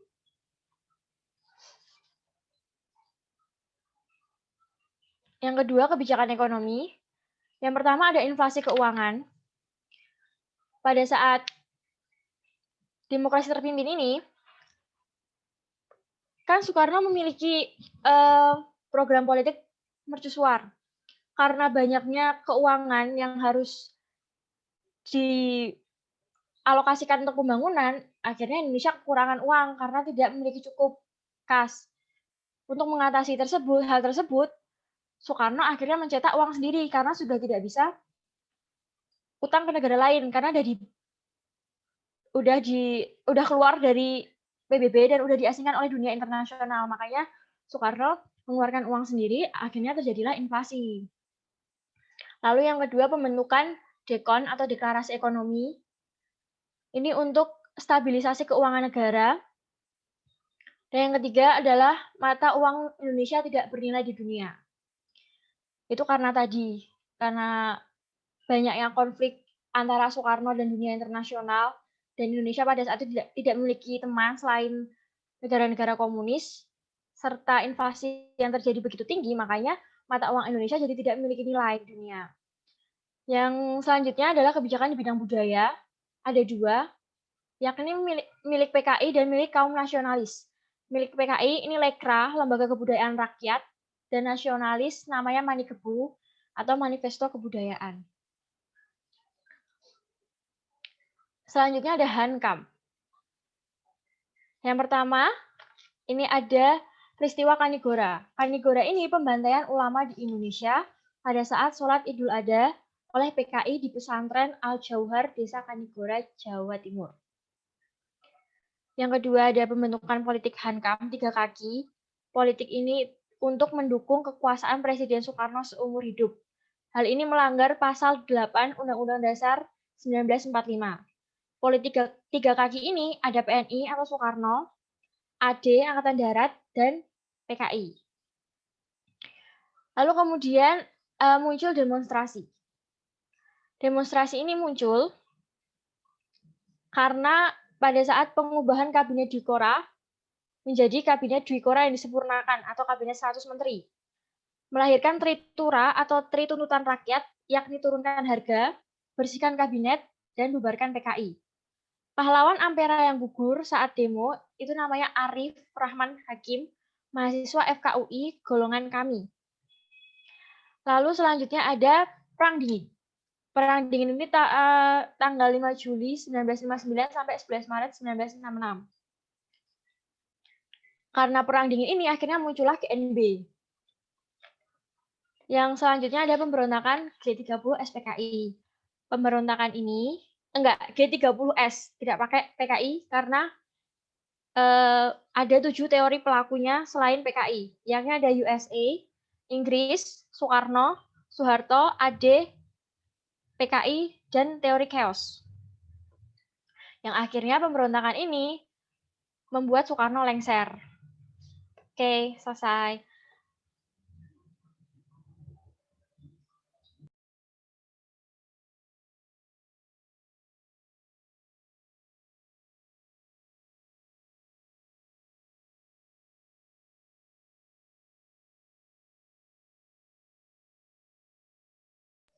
Sekarang langsung latihan soal ya, teman-teman.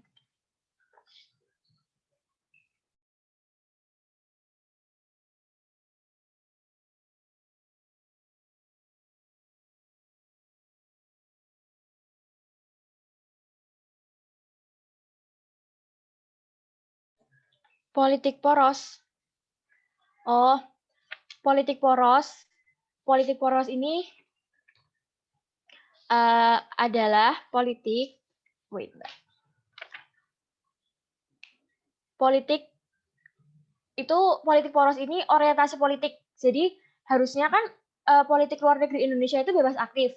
Tapi pada masa Soekarno karena dia sangat anti kolonialisme dan neokolonialisme, akhirnya dia ini condongnya malah ke blok timur, menyalahgunai politik luar negeri Indonesia yang harusnya bebas aktif. Makanya terbentuk politik poros Jakarta, Peking, dan Phnom Penh. Phnom Penh itu di Vietnam. Kayak gitu.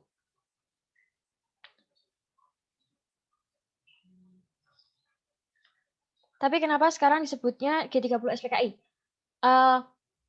Jadi gini, kalau di buku sekolah disebutnya G30 SPKI karena pada saat itu yang membuat adalah pada masa Orde Baru. Pada masa Orde Baru, keluarga Soeharto membuat buku yang mengatakan bahwa yang bukan keluarga Soeharto juga sih, pokoknya kurikulum pendidikan waktu itu menyebutnya G30 SPKI. Makanya kenapa sampai sekarang orang mengetahui bahwa pelaku G30 SPKI itu adalah PKI. Tapi setelah masa reformasi, ada yang berteori bahwa pelakunya itu belum tentu PKI. Kayak gitu. Tapi ada 7 teori pelakunya. Semoga menjawab.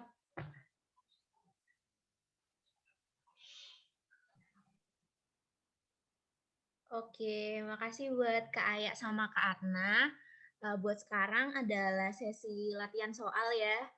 Untuk kali ini sesi latihan soalnya tidak menggunakan kuisis, tapi dari Kak Atna atau Kak Aya nanti langsung men-share screen soalnya dan nanti langsung ada pembahasannya gitu ya Kak. Oke, langsung aja buat Kak Atna sama Kak Aya lanjut ke sesi pembahasan soalnya. Oh ya, nanti teman-teman buat filenya yang di-share kali ini bakal di-share di grup lain ya, jadi jangan khawatir. Semangat!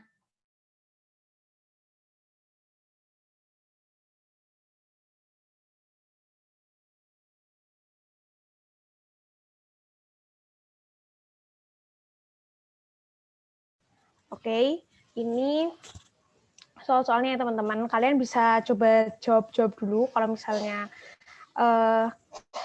bisa dilihat-lihat dulu deh soalnya gimana gitu.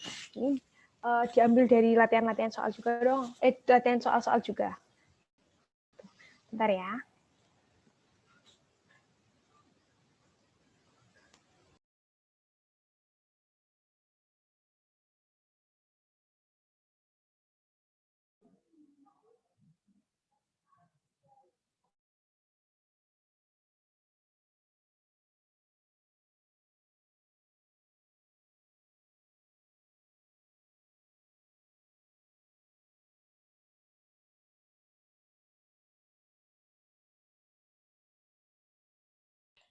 Teman-teman jawabannya bisa ditulis di kolom chat ya.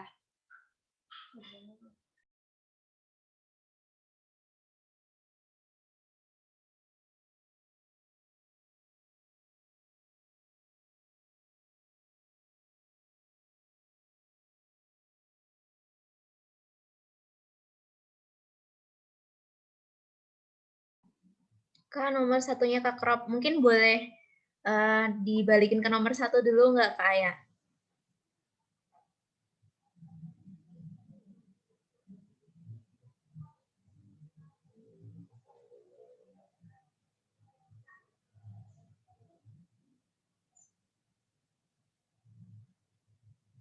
Kelihatan jelas nggak ya?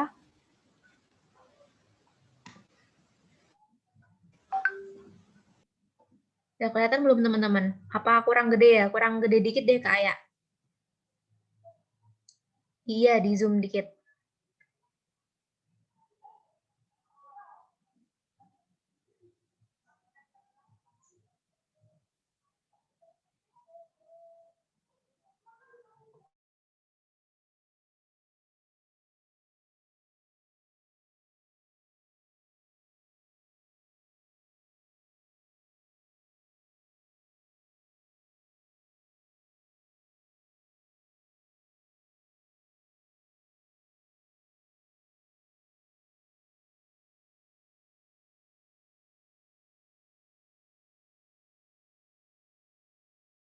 Coba jawab 5 soal ini ya teman-teman. Nanti kita bahas sampai jam 5.35. 5 menit lagi.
Ini masih butuh waktu atau mau langsung aja nih, teman-teman?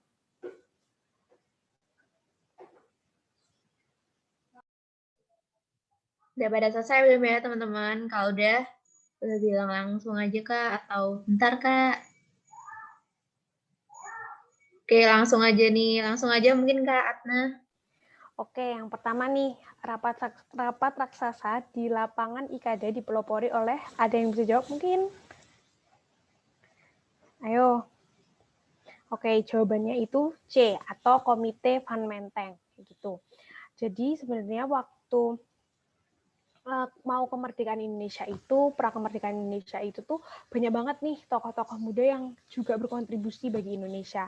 Salah satunya ini Komite Aksi Van Menteng ini. Terdapat 11 tokoh yang berkontribusi dalam komite ini. Di antaranya itu Sukarni, Chairul Saleh, A.M. Hanafi, Wikana, Adem Malik, Pandu Kartawiguna,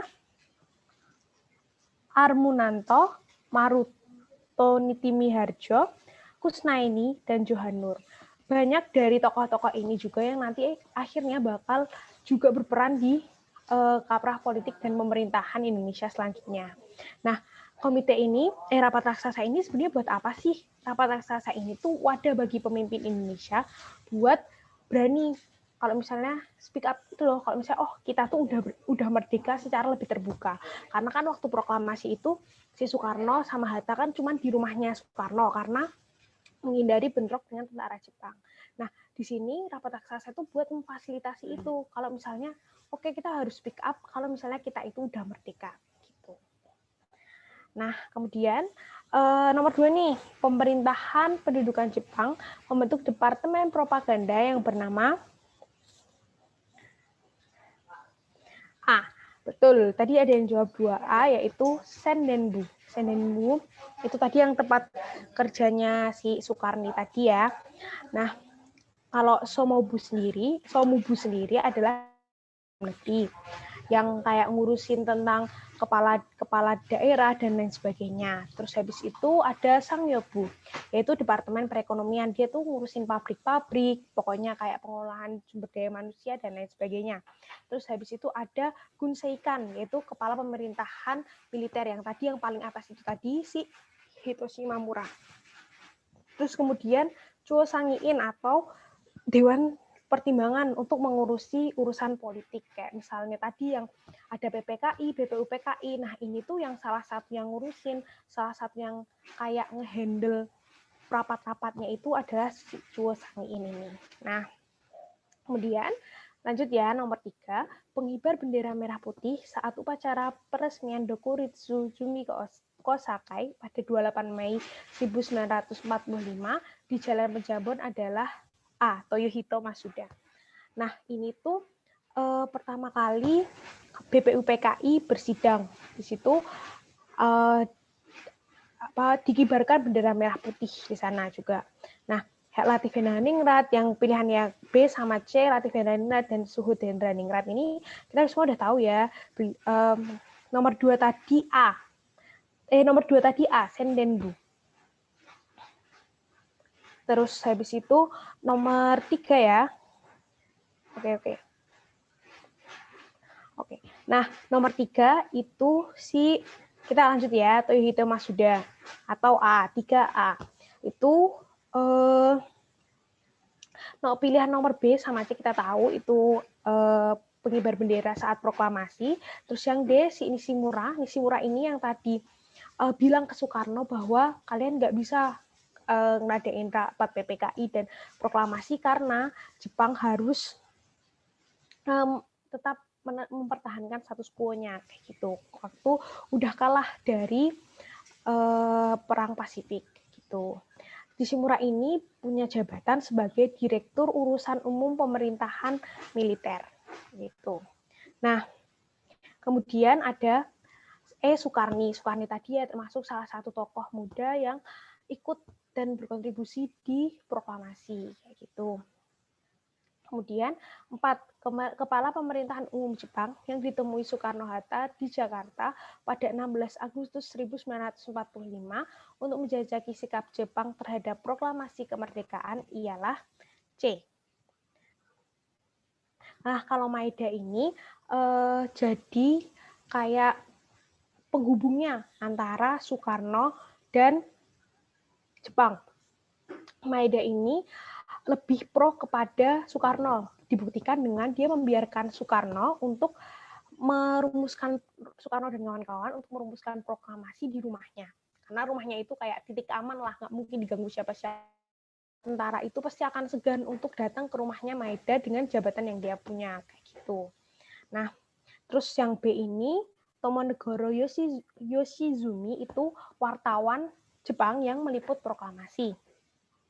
Terus yang ketiga, Meiji Nishimura tadi, seperti yang aku ngomongin, dia itu Direktur Urusan Umum yang bilang kalau misalnya Jepang harus mempertahankan status quo yang mereka punya sekarang. Nah, kemudian Maizen Michiro Yamamoto ini pemimpin Perang Asia Pasifik as a whole, bukan cuma di Indonesia aja. Terus habis itu Kaisar Hirohito atau pemimpin Perang Dunia II. Gitu. Nah, terus nomor 5, organisasi masyarakat peninggalan Belanda yang tidak dibubarkan pemerintah Jepang adalah B. Masyumi. Gitu. Kalau Putra tadi kita tahu ya yang anunya 4 serangkai. Terus habis itu Gapi. Nomor 4 tadi C ya, teman-teman. Nah, kalau nomor 5 ini B. Masyumi. Nah, Gapi sendiri itu Gabungan Politik Indonesia. Itu merupakan partai, tapi ini pas zamannya Belanda sih. Jadi partai yang gabungan partai waktu zamannya Belanda. Gitu. Kan dulu di waktu Belanda ada namanya Volksraad. Nah, partainya ini itu menantang Volksraad dan pengen bikin Indonesia punya parlemen sendiri di luar Volksraad, karena Volksraad tentu aja mereka nggak bakal kayak apa ya, mengakomodir kepentingan Indonesia gitu. Nah, terus PNI kita tahu dia satu-satunya pernah jadi satu-satunya partai atau partai tunggal pada saat pasca proklamasi kayak gitu. Nah, kemudian kita langsung aja ya, kita kerjain soalnya yang terpimpin. Bentar. Sampai jam 5.45 ya, teman-teman.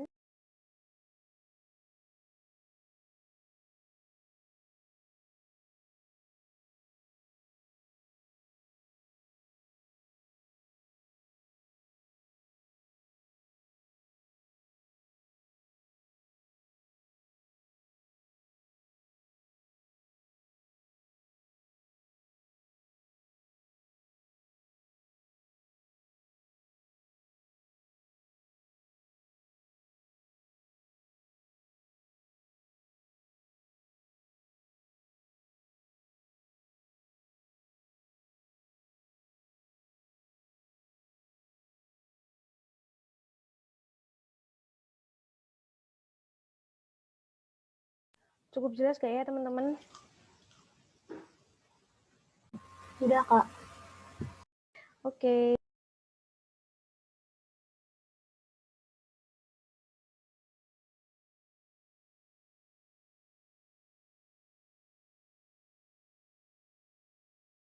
Oke, lanjut aja ya, Kak Aya. Oke, langsung bahas ya, teman-teman. Jawabannya udah aku wait. Nah.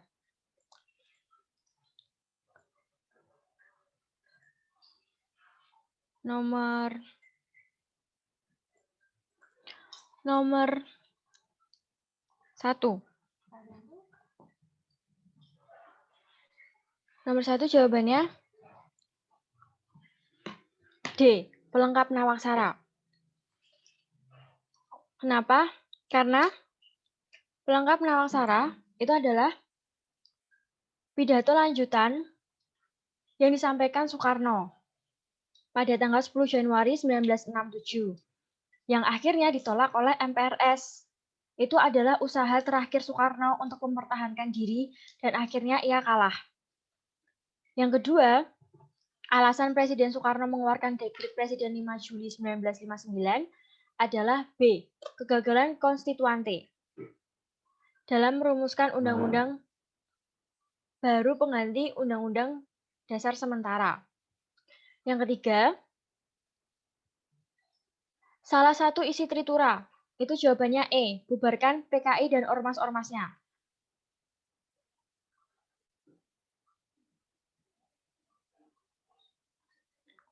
Nawaksara ini pidato pertanggungjawaban Soekarno selama menjadi presiden.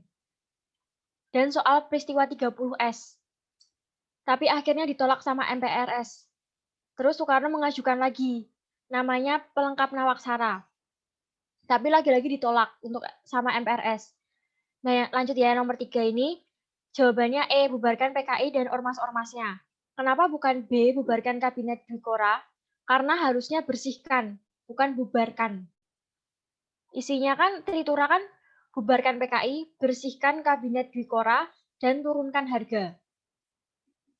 Yang keempat, masa demokrasi terpimpin, MPRS cenderung melanggengkan kuatnya kekuasaan presiden. Hal ini tampak pada jawabannya D, jabatan rangkap Ketua MPRS yang sekaligus Menteri Negara. Kenapa? Ini dilihat dari sudut pandang MPRS. Karena pada waktu terpimpin itu ada penyimpangan konstitusi. Legislatif bisa jadi eksekutif. Yang kelima, dalam pidato Soekarno pada tanggal 17 Agustus 1959, penemuan kembali revolusi kita, dijelaskan prinsip-prinsip dasar demokrasi terpimpin, yaitu jawabannya E. Demokrasi terpimpin adalah demokrasi yang dipimpin oleh seorang pemimpin yang dapat dimetaforakan sebagai hubungan dengan seorang bapak. Karena pada masa terpimpin, menafsirkan Pancasila itu secara terpisah-pisah, tidak secara bulat dan utuh. Presiden membubarkan DPR hasil pemilu 1955. Lalu ada konsep Pancasila yang berubah menjadi konsep Nasakom. Kemudian bergesernya makna demokrasi terpimpin, dan akhirnya pelaksanaan politik bebas aktif cenderung memihak komunis. Makanya kenapa demokrasi terpimpin itu dimetaforakan sebagai hubungan dengan seorang bapak. Soekarno bapaknya. Jawabannya aku tulis di kolom chat ya, bentar. Siap, Kak Aya.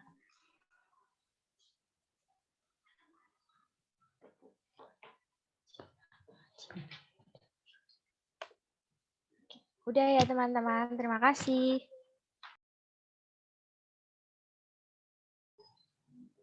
Oke, makasih buat Kak Aya, Kak Felicitas, dan juga Kak Atna yang udah mandu buat latihan soal pada sore hari ini. Oke, sebelumnya, sebelum Mungkin ada sesi... yang pertanyaan yang lain atau gimana? Mumpung Gimana? masih ada waktu sekitar 10 menit.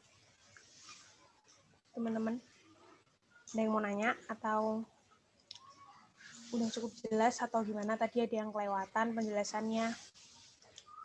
Ya teman-teman nih, ditawarin sama Kak Atna sama Kak Aya, kalau misalnya masih ada yang mau ditanyakan, boleh banget loh.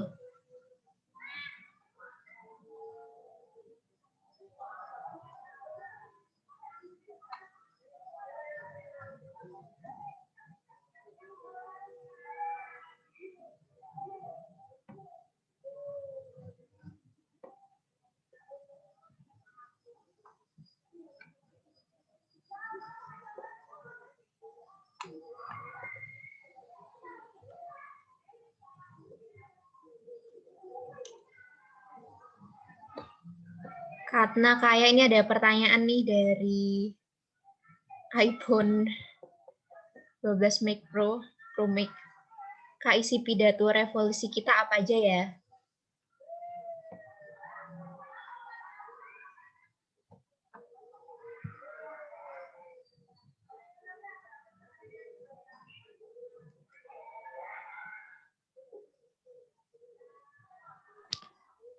Isi pidato penemuan kembali revolusi kita. Ini itu intinya adalah Soekarno ingin membuang sistem liberalisme jauh-jauh. Kenapa? Karena Soekarno ini menganggap demokrasi parlementer ini suatu liberalisme. Karena kan undang-undangnya kan pakai undang-undang dasar sementara. Nah itu undang-undang dasar sementara ini ada campuran antara undang-undang dasar 1945 dan konstitusi RIS. Sedangkan konstitusi RIS ini ada sangkut pautnya sama Belanda.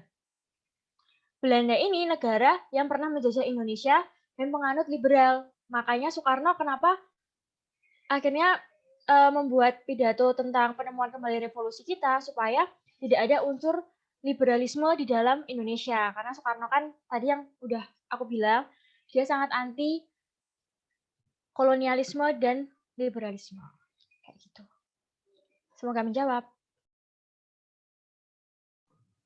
Oke, makasih Kak Aya. Oke, ada yang mau tanya lagi nggak? Kalau nggak, kita lanjut ke sesi foto nih. Kak Aya mungkin bisa on cam sama teman-teman semuanya kalau misalnya ada yang mau ikut foto nih. Boleh banget, aku tunggu bentar. Yuk teman-teman, yuk.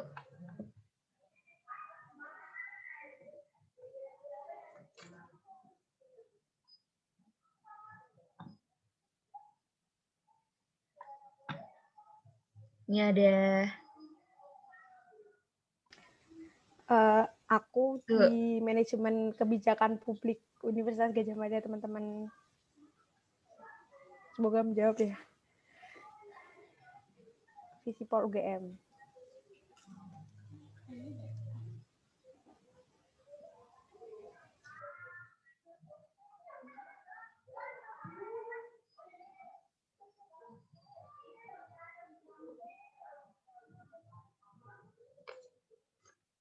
Oke, teman-teman ada yang mau on cam nggak nih? Oh, ada pertanyaan lagi nih dari Dindit. Katna. Amin. Amin, semangat. Kuliah di Visipol santai kok, teman-teman.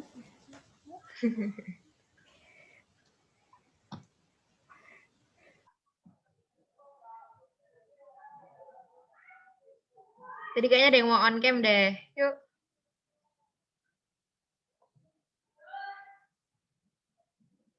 Oke.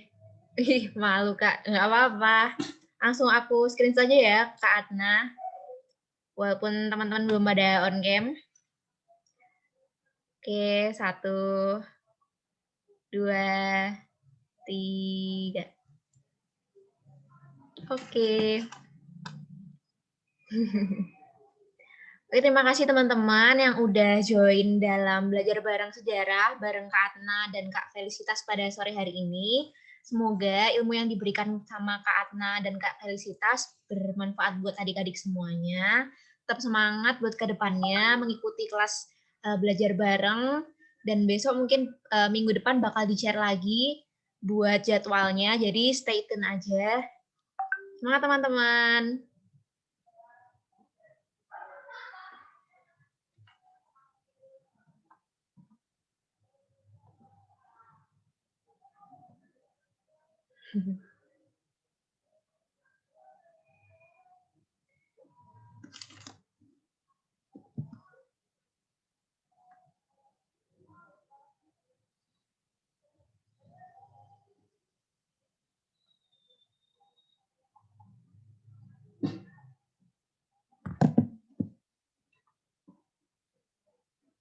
Oke, Atna.